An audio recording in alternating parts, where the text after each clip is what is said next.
अरे भाई लोग, पौराणिक कहानियों के शौकीनों, आज हम रामायण के सबसे रोमांचक और नाटकीय युद्धों में से एक में गोता लगा रहे हैं, लव और कुश और भगवान राम के पराक्रमी भाइयों के बीच का महायुद्ध।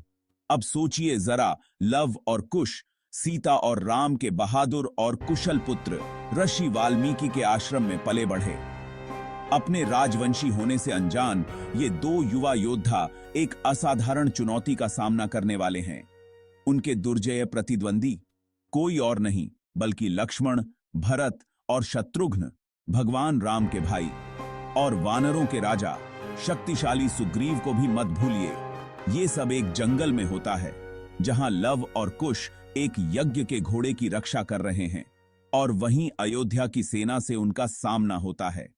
उनके लिए अनम्पिसिंग अनवेरे में ये कोई मामूली सेना नहीं है।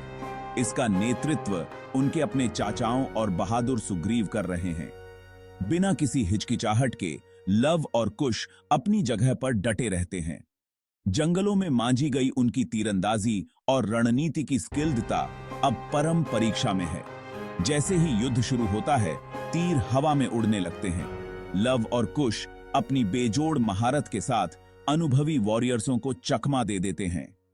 उनके तीर निशाने पर लगते हैं और एक एक करके अयोध्या के योद्धा इन युवा वॉरियर्सों के कौशल से दंग रह जाते हैं। लक्ष्मण, राम के समर्पित और उग्र भाई, आगे बढ़ते हैं, लेकिन उनकी ताकत भी लव और कुश की चपलता और सटीकता से मेल खाती है।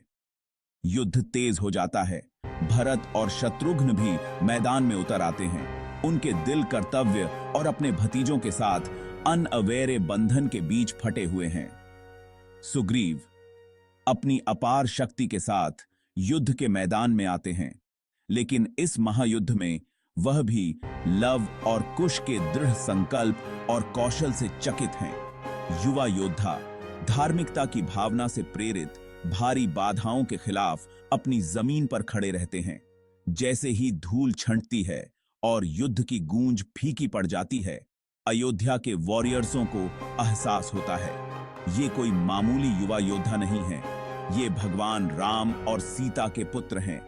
यह क्षण दिल दहला देने वाला और विस्मयकारी दोनों है, क्योंकि इस पौराणिक कथा में पारिवारिक बंधन और योद्धा भावना आपस में गूंथे हुए हैं। तो बस यह रहा रामायण का एक अविस्मरणीय अध्याय, जहां प्यार और कर्तव्य युगों के युद्ध में टकराते हैं। अगर आपको पौराणिक कथाओं में यह गहरा गोता लगाना पसंद आया हो तो लाइक, शेयर और सब्सक्राइब करना न भूलें। अगली बार तक महाकाव्य कथाओं को जीवित रखें।